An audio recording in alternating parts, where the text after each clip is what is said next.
Chers amis, bonjour.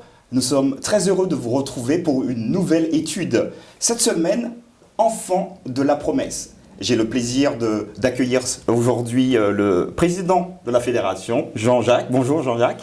Bonjour Martial. Je suis parfaitement heureux en tout cas de t'accueillir pour cette étude. C'est un plaisir réciproque. Ah bah écoute, merci beaucoup. Nous allons avoir une belle discussion dans quelques instants. Je te propose de prier avec nous. Prions. Notre Dieu, notre Père Céleste, nous voulons te remercier de l'occasion que tu nous donnes de pouvoir nous pencher sur ta parole. Puisses-tu nous inspirer, qu'elle nous fasse du bien.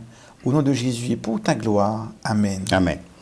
En tout cas, les amis, vous êtes de plus en plus nombreux à nous suivre. N'oubliez pas de vous inscrire sur le site pour suivre toutes nos vidéos. Enfants de la promesse, nous voyons cette étude tout de suite après.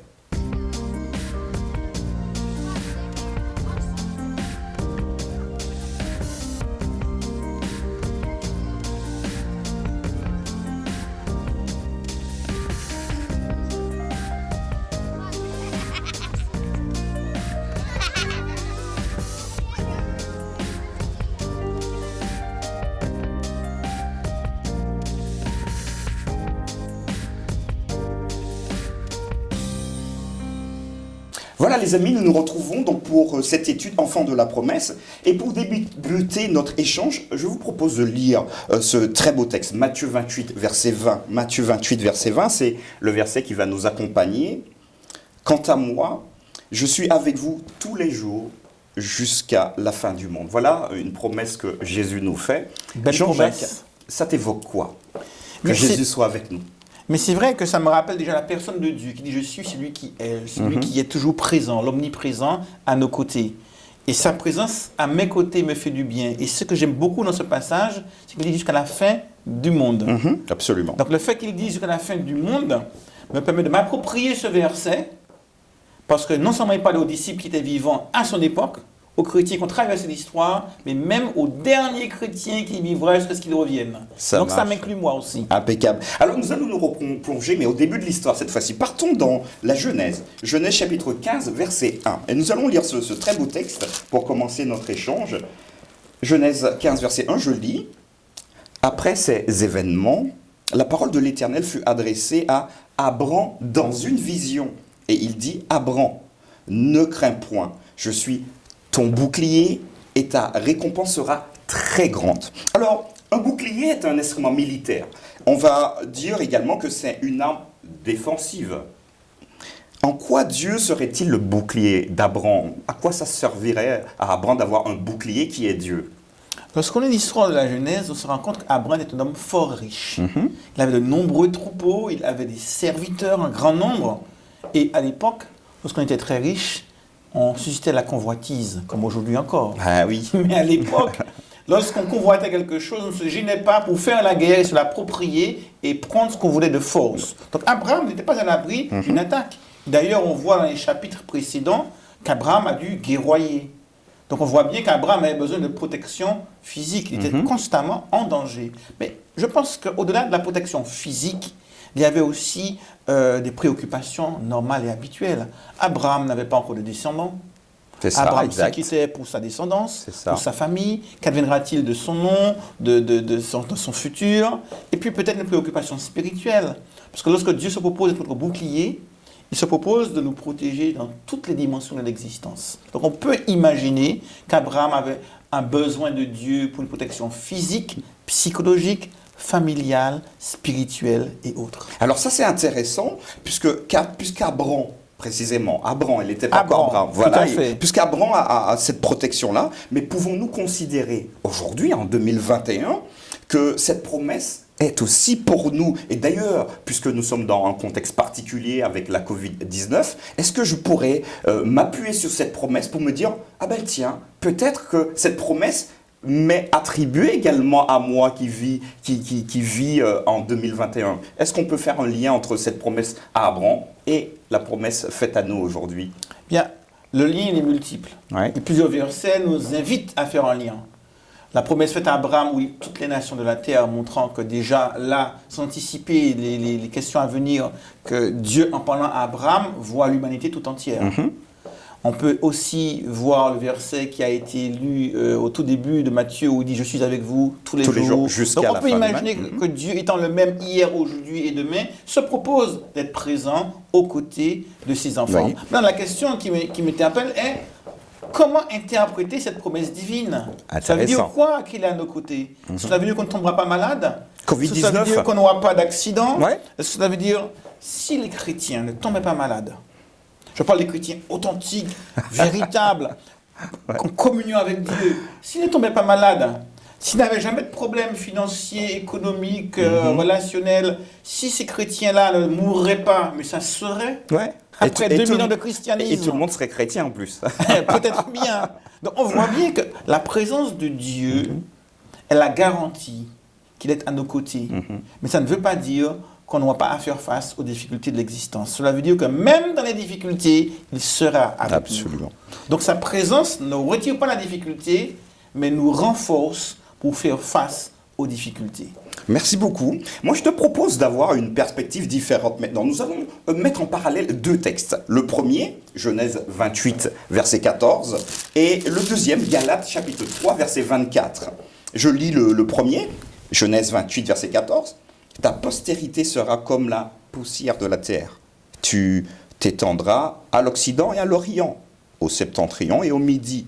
Et toutes les familles de la terre seront bénies en toi et en ta postérité. » Voilà le premier texte. Et le second, « Et si vous êtes à Christ, vous êtes donc la postérité d'Abraham, héritier selon la promesse. » Alors, voilà donc deux références qui me permettent de dire que cette promesse faite à Abraham traverse le texte biblique. De la Genèse, j'ai envie de dire, jusqu'à l'Apocalypse. Alors, comment être béni des mêmes bénédictions qu'Abraham aujourd'hui? J'ai envie, moi, j'ai besoin, et peut-être que nos amis qui nous suivent ont envie d'avoir cette même bénédiction. C'est vrai que cette bénédiction faite à Abraham a été également faite à Isaac, son fils, puis à Jacob, et les auteurs du Nouveau Testament se le sont appropriés également. Et je crois que le cœur de cette promesse, que j'estime être une promesse messianique, est en lien avec le fait que Dieu va susciter un homme, puis un peuple, à partir duquel Dieu, créateur, va s'incarner en la personne de Jésus-Christ. Or, Jésus, c'est la bénédiction par excellence. Parce que c'est à travers Jésus que nous avons la vie. C'est à travers Jésus que nous avons la vie éternelle. C'est à travers Jésus que nous avons la résurrection. C'est à travers Jésus que nous entrons dans l'éternité. Donc, en quelque part, tous les humains sont concernés par ce projet divin de racheter les uns et les autres. Et pour moi, c'est vraiment le cœur de cette promesse qui fait qu'à travers ce plan mis en place par Dieu pour s'incarner, devenir homme, vivre parmi les hommes, mourir, ressusciter et donner la vie aux hommes, eh bien, Abraham avait une part à prendre. Parce que c'est à travers lui et sa descendance que tout cela deviendra possible. Et que cette bénédiction sera rendue accessible à tous ceux qui le désirent. D'accord. Alors, Jean-Jacques, je vais te pousser dans les cordes. Parce que aujourd'hui, je comprends tout ce que tu me dis, il y a le Christ. Mais Abraham, il n'a jamais entendu parler du Christ, de Jésus. Donc, avait-il une perception déjà de tout ce plan mis en place par Dieu? C'est vrai que c'est le propre des prophètes et des hommes que Dieu utilise. Ils ne sont pas nécessairement conscients de tout ce que cela implique. Je prendrai quelques exemples. Quand l'ange Gabriel va voir Marie, il lui dit « Tu deviendras enceinte, toi, un fils ». C'est ça. Marie savait-elle vraiment quelle était la mission de Jésus et en quoi ça allait consister? Elle a été surprise. Et quand Jésus lui a dit « Il faut que je m'occupe des affaires de mon père », c'est parce qu'elle n'avait pas tout compris.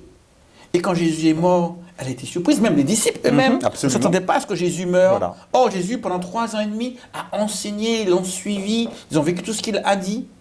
Et Paul, quand il dit « Nous, les vivants, restés pour l'avènement du Christ », il s'imaginait déjà encore vivant au retour de Jésus. Donc on voit bien que les apôtres, les prophètes, les disciples, tous ceux qui ont été instruments entre les mains de Dieu pour répandre la bénédiction en ce monde, n'ont pas nécessairement eu conscience à ce moment précis de tout ce que cela impliquait. Jonas, prophète devant l'Éternel, n'avait pas compris que Dieu était susceptible de faire grâce aux Ninivites. Ouais, il est monté sur la montagne en attendant que Dieu... Complètement. Voilà, donc on peut s'imaginer qu'Abraham était loin de comprendre l'immensité de tout ce que ça impliquait en termes d'action divine pour les humains, lorsqu'on lui a dit « Toutes les nations de la terre seront bénies Voilà. en toi ». On va dire qu'il avait une pièce du puzzle, mais il manquait encore énormément de pièces pour avoir, l'ensemble de l'histoire. Complètement. Voilà. C'est la raison pour laquelle le Nouveau Testament permet d'éclairer nombre des promesses faites dans l'Ancien Testament.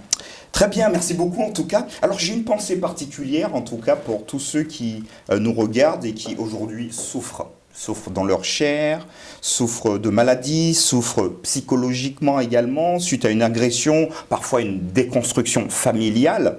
Et comment peuvent-ils, ces personnes, accueillir ce message, cette promesse faite à Abraham d'être béni malgré tout ce qui leur tombe sur la tête? Comment? Alors, est-ce que tu peux nous donner un élément pour pouvoir peut-être apaiser notre souffrance et notre quête d'une bénédiction particulière pour Dieu? Bien, très souvent, on a tendance à séparer les choses et à imaginer que la dimension physiologique est une chose, la dimension psychologique en est une autre, la dimension spirituelle en est encore une autre. Et dans notre conception occidentale des choses, le spirituel est vraiment quelque chose de mis à part. Et pourtant, on se rend compte de plus en plus que tous les domaines sont liés. Il y a une interconnexion entre le physiologique, le psychologique, le relationnel, l'émotionnel, le spirituel. Donc lorsque Dieu bénit, son propos n'est pas de bénir un aspect de la personne humaine, mais la totalité de la personne. C'est la raison pour laquelle dans la Bible, on trouve des conseils liés à l'hygiène. On va plus dire, mais Dieu veut nous sauver. On n'a qu'à s'intéresser qu'à la partie spirituelle de l'humanité. Non, il y a des conseils liés à l'hygiène. Et Jean dira, bien-aimé, j'espère que tu prospères à tous égards et que tu sois en bonne santé physique, comme prospère l'état de ton âme. Absolument. Donc, Dieu veut qu'on soit en bonne santé physique, psychologique, émotionnelle, spirituelle ou autre. Donc, à partir de là, on peut imaginer que lorsque Dieu bénit, il ne bénit pas que d'une bénédiction spirituelle, mais il bénit pour que nous puissions nous épanouir pleinement en toutes circonstances. Ok, merci. Alors, outre la promesse faite à Abraham, d'être une bénédiction donc pour tous les peuples, Dieu lui permettra d'avoir une grande et puissante descendance. Mais voilà le problème. Abraham était très âgé. Pire encore, sa femme ne pouvait plus procréer. Alors je veux bien que Dieu lui propose, t'inquiète pas Abraham, je vais gérer ta vie et tu auras une grande descendance, mais là, intellectuellement, physiologiquement, physiquement, il se rend compte que c'est pas possible. Alors ma question, quel dessein et quelle mission ce peuple sorti d'Abraham avait-il pour nous aujourd'hui? Quelle perspective on peut découvrir ici? Et d'ailleurs, pourquoi Dieu a attendu autant pour lui permettre d'avoir une descendance qui venait réellement de lui? C'est ça le problème. Gédéon a donné un test à Dieu. Absolument, il a dit, la toison. Voilà, toison. Il a dit, tiens, je voudrais que la toison soit mouillée, le reste sec. Après, non, c'est pas si difficile. Non, je veux l'inverse, que ce soit la toison soit sèche et que tout le reste soit mouillé. Parfois, lorsqu'on demande des choses à Dieu, on a tendance à demander des signes à Dieu, des signes évidents, des signes qui peuvent être le fruit du hasard. Et là, on se rend compte qu'un signe, un vrai signe, ce doit être improbable. Ça, c'est important. C'est l'improbabilité des choses qui rend le signe significatif et visible. Et donc, tout était contre Abraham en termes de descendance. Tu l'as bien dit, il était âgé, son épouse était stérile, etc. Et donc, Dieu va par là manifester sa puissance et montrer que ce qui se passe n'est pas le fruit du hasard. Exact. Ce n'est pas un accident de parcours. Si Abraham, on peut imaginer, était un homme qui, dès l'âge de 30-40 ans, avait de nombreux enfants, etc. Oui, en quoi est-ce que c'est vraiment la réalisation d'une promesse? Après tout, ils sont nombreux à avoir des enfants. Ils sont des milliers à avoir des enfants. Pas lui, pas plus qu'un autre. Mais là, le miracle ne peut pas être mis en question. Il est vraiment évident pour Abraham et ceux qui l'entourent que si à cet âge, son épouse et lui ont un enfant, que ça ne peut qu'être le fruit d'une intervention divine, montrant deux choses. Un, que Dieu est le Dieu de l'impossible. Notre Dieu est le Dieu de l'impossible. Je crois que c'est ce qu'il fallait retenir là. Et quand Dieu promet quelque chose, eh bien, il le fait parce que lui, il le fait, et non pas parce que le hasard des choses ont rendu possible quelque chose. Voilà, ça c'est une très très très belle approche en tout cas. Avoir un grand nom. Abraham, c'est un grand nom. On parle encore de lui aujourd'hui. Une réputation est très prisée aujourd'hui. On a des exemples de la Bible, quand on parle de Goliath, tout le monde commence à trembler parce qu'on sait que c'est quelqu'un de fort et de puissant, même s'il a été terrassé donc par David. Si aujourd'hui on parle des familles Kennedy par exemple, ça nous interpelle. Si nous parlons de la famille Chirac, plus proche de nous, voilà, on sait grosso modo qui c'est. Je rendrai ton nom grand, dira Dieu à Abraham. Voilà la dernière promesse que nous aborderons aujourd'hui. Et je te propose de lire avec moi Romains chapitre 4. Et nous allons lire verset 1 au verset 5. Romains chapitre 4, verset 1 et 5. Vous pouvez suivre avec nous à la maison. Que dirons-nous donc qu'Abraham a obtenu selon la chair? Ça, c'est une question. Si Abraham a été justifié par les œuvres, il a sujet à se glorifier, mais non devant Dieu. Car, que dit l'Écriture? Abraham crut à Dieu, et cela lui fut imputé à justice. Or, à celui qui fait une œuvre, le salaire est imputé, non comme une grâce, mais comme une chose due. Et à celui qui ne fait point d'œuvre, mais qui croit en celui qui justifie l'impie, sa foi lui est imputée à justice. Alors donc Dieu donna à Abraham un grand nom, pour son bénéfice personnel, ou serait-il possible que ce soit pour une perspective différente? Bien. Lorsqu'on lit le livre de la Genèse, au chapitre 11, il nous dit que les hommes qui construisirent la tour de Babel voulaient avoir un grand nom. C'est ça. Une ville, une tour extraordinaire, on va accomplir quelque chose d'architectural tellement grandiose et majestueux que notre nom va perdurer pour les générations à venir. Dieu va intervenir, détruire et arrêter la construction, et ces hommes qui sont restés anonymes dans l'histoire, finalement, n'ont jamais eu le nom qu'ils désiraient. Ouais. L'exaltation de sa personne et ce désir de renommer, d'avoir un grand nom, leur a été refusé par Dieu. Juste après, au chapitre 12, Dieu intervient et il dit à Abraham, « Toi, Abraham, je te choisis, toi qui n'es personne, et à toi, le nomade, je vais te donner ce que les autres n'ont pas eu, une terre. Tu vas être sédentarisé. À toi qui n'es personne, en le sens où tu n'as pas de descendance, je vais donner une descendance, tu deviendras un grand peuple. Comme à ces hommes qui doivent rester ensemble pour être un peuple. Et à toi, Abraham, qui est un inconnu, je te donnerai un grand nom. On a l'impression que Dieu prend le contre-pied au chapitre 12 des hommes de Babel au chapitre 11. Et tout ce qu'il a refusé aux hommes de Babel, il va le proposer à Abraham, que la perspective n'est plus la même. Ton grand nom n'est pas pour ta fierté et qu'on se souvienne de toi en tant qu'individu, mais dans le sens où tu vas avoir un rôle à jouer dans le salut de l'humanité, parce que c'est à travers le peuple que Dieu fera surgir de ta postérité que Dieu se fera homme pour sauver les hommes. Oui, on va voir cette réinterprétation, cette triple promesse faite à Abraham dans le Nouveau Testament, puisque finalement on parle de Canaan céleste. C'est ça. On parle de pays céleste. Paul parlera de ceux qui sont en Christ, sont la postérité d'Abraham, héritiers sont la promesse. On va parler même de l'Israël spirituel. Donc en quelque part, on va voir une réinterprétation de cette promesse pour comprendre à travers cette promesse ce que Dieu promet aux hommes à travers Jésus-Christ. D'accord, merci beaucoup. Alors juste avant de passer tout doucement vers la conclusion, j'aimerais te poser une question purement factuelle. Tu es donc pasteur, tu es dans ton église, et un jeune se porte à ta hauteur et te dit, bon voilà Jean-Jacques, écoute, moi j'ai un problème. Abraham, il est connu, il a fait des choses formidables, et moi je fais que pécher, j'y arrive pas, je me bats, j'ai pas de perspective, je ressens pas que Dieu m'accompagne, je sens pas qu'il est là.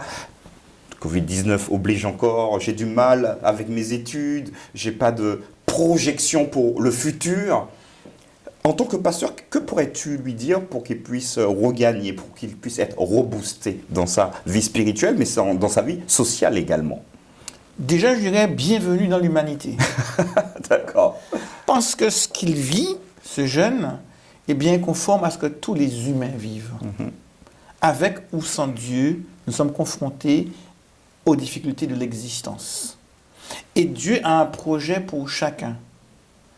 Ta première question, je n'arrive pas à vivre cette vie sans péché que je voudrais. C'est ça. On peut lire déjà un passage dans Hébreux au chapitre 11. Hein. Lisons ensemble. Hébreux chapitre 11. Et on lira les versets 39 et 40. Hébreux chapitre 11, versets 39 et 40. Il y a une description dans le chapitre 11 de toutes ces personnes, et on cite d'ailleurs Moïse, Abraham, etc. C'est ça, la foi, Verset 8, c'est c'est par ça, la foi qu'Abraham, lors de sa vocation, obéit partie. Et Absolument. pourtant, après avoir cité ces hommes de foi, la conclusion, verset 39, toutes ces personnes-là, à la foi desquelles il a été rendu témoignage, n'ont pas obtenu ce qui leur avait été promis. Ouais. Dieu ayant en vue quelque chose de meilleur pour nous, afin qu'ils ne parvinssent pas sans nous à la perfection. En clair, Abraham n'était pas parfait, il n'avait pas atteint la perfection, Ouais. pas plus que Moïse ou les autres. Par contre, nous, et ceux qui vivent à l'époque de Paul, de Jésus, et maintenant jusqu'au retour de Jésus, tous nous parviendrons ensemble, à la fin des temps, à cette perfection. Donc si on est en quête de perfection, eh bien cette perfection, on l'aura au retour de Jésus, quand ce corps mortel revêtira l'immortalité, Comme le dit que ce Paul, corps absolument. corruptible revêtira l'incorruptibilité. Mais la bonne nouvelle, c'est qu'il y a aussi la perfection qui est impartie. Dieu nous déclare parfaits Absolument. en Jésus. Et même mieux, il y a la perfection qui est un processus. Parce que Dieu veut dès maintenant commencer son renouvellement pour nous transformer. Donc il y a la perfection qui est impartie, on l'appelle la justification. La perfection, eh bien, que je vis comme un processus, on l'appelle la sanctification. C'est ça. La Toute une perfection, vie. Hein. dans le sens grec, dans le sens absolu du terme, on l'aura au retour de Jésus lorsqu'on sera immortalisé. C'est ça. Donc à partir de là, ce jeune, eh bien, je lui dis bienvenue dans les épreuves. Dans le vrai propres monde. à toute l'humanité, clairement, mais avec la bonne nouvelle. Dieu t'accepte tel que tu es. Il te déclare, si tu acceptes Jésus dans ta vie, comme étant parfait. Parce qu'il te voit à travers Jésus-Christ. Et les vertus de Jésus deviennent tes vertus. Vous qui avez été baptisé en Christ, vous avez revêtu Christ. Deuxième bonne nouvelle, il te dit, toi qui es en lutte, t'inquiète pas. Je suis avec toi pour t'aider à être changé, à être amélioré, à être transformé par l'Esprit de Dieu. Car c'est l'Esprit de Dieu qui nous renouvelle, qui nous régénère, qui nous transforme. Et troisième bonne nouvelle, même si les choses ne sont pas encore parfaites aujourd'hui, sache qu'à son retour, tout sera parfait. Impeccable. C'est Trois très bonnes beau. nouvelles. Ah ben c'est très beau. Là nous sommes gâtés en tout cas. En tout cas, si vous êtes triste parce que vous n'y arrivez pas dans la vie, voilà quelques éléments pour vous permettre d'avoir une perspective différente s'agissant de ce que Dieu voudrait pour nous. En conclusion, la vraie grandeur devrait provenir de l'obéissance aux commandements de Dieu et de la coopération avec ses desseins divins. Comment aujourd'hui, pour finir, comment aujourd'hui nous pouvons obéir aux commandements de Dieu alors qu'on est pressé de toutes parts dans la société? Comment ces commandements peuvent avoir, j'ai envie de dire, une perspective de grâce pour nous, de bénédiction pour nous, les commandements de Dieu? Ouais, j'ai envie de reprendre les paroles de Paul. Si je vis, ce n'est plus moi qui vis, c'est Christ qui vit en moi. En clair, nous n'avons pas en nous la capacité de vivre la loi de Dieu. Par contre, Dieu peut faire vivre sa loi en nous. Et donc, le peu de bien que je suis amené à faire, ce n'est pas moi qui le fais, c'est Dieu qui le fait en moi, ou Dieu qui le fait à travers moi. Donc, pour être sauvé, on dépend de Dieu. Pour être justifié, on dépend de Dieu. Et pour vivre la loi de Dieu, on dépend encore de Dieu. En toutes les circonstances, on apprend dans cette relation de dépendance à permettre à Dieu de vivre en nous. Et ça, c'est une grâce que Dieu nous fait. Cette communion. À partir de là, je comprends que la communion et la relation à Dieu est essentielle si je veux lui donner la possibilité de vivre en moi et de produire du bien à travers moi. Et donc, on en revient aux fondamentaux de la foi chrétienne. Soigner cette communion avec Dieu par la lecture de sa parole, par la prière, par la louange. Et plus je serai en communion avec Dieu, plus je vais ouvrir grandes les portes de mon cœur pour qu'il puisse, à travers moi, produire les fruits dignes de la repentance. Voilà, chers amis, nous avons jeté donc les bases pour une réflexion plus poussée, plus profonde de cette étude de la semaine. Enfants de la promesse, vous êtes des enfants de la promesse. Nous aurons l'occasion de nous retrouver bientôt pour une nouvelle étude. Portez-vous bien et nous vous disons à très bientôt. Merci Jean-Jacques. Au revoir. Au revoir.